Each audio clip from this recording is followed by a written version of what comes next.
আসসালামু আলাইকুম। সবাই কেমন আছেন? আপনাদের দোয়ায় আমি ভালো আছি। যারা আগস্টে, সেপ্টেম্বরে, অক্টোবরে 2023 সালে কাগজ জমা দিয়েছেন শেষের দিক দিয়া, যাদের পাসপোর্ট আটকে আছে এখনো এম্বাসিতে, তারা জানুয়ারি পর্যন্ত সময় নিয়েছে। প্রতিনিয়ত ইতালিতে, বাংলাদেশে, গুলশানে এম্বাসিতে মানববন্ধন চলতেছে। দেখেন, আমাদের মানববন্ধন করে কোনো কাজ হবে না, কোনো কিচ্ছু হবে না। কারণ তারা যেহেতু 1 বছর ধরে পাসপোর্ট আমাদের ভিসা দিতেছে না, আগামী 1 বছর যে পাসপোর্ট ভিসা দিবে তাতে কোনো গ্যারান্টি নেই। এই 3 মাস যে সময় নিয়েছে, জানুয়ারি মাস পর্যন্ত, তারা এই 3 মাসও ভিসা দিবে না, পাসপোর্টও ফেরত দিবে না। কারণ এখানে একটা চক্র, দালাল চক্র ঢুকে গেছে।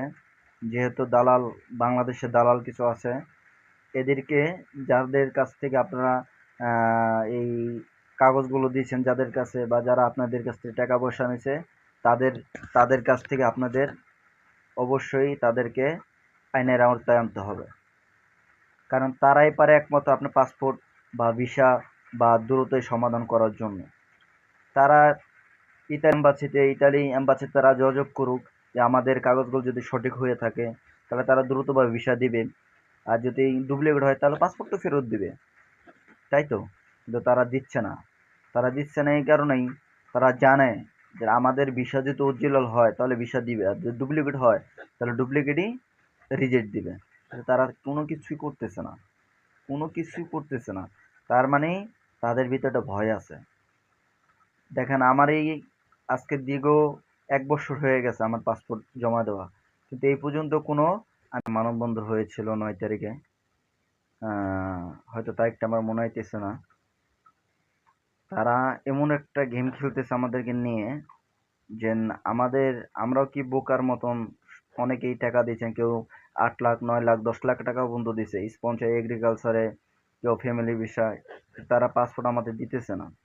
অনেক ভাই আছে সৌদি, দুবাই, কাতার থেকে এসে তারা ইতালি যাওয়ার জন্য পাসপোর্ট জমা দিচ্ছে, কিন্তু কারোর তারা পাসপোর্টে ফেরত দিচ্ছে না।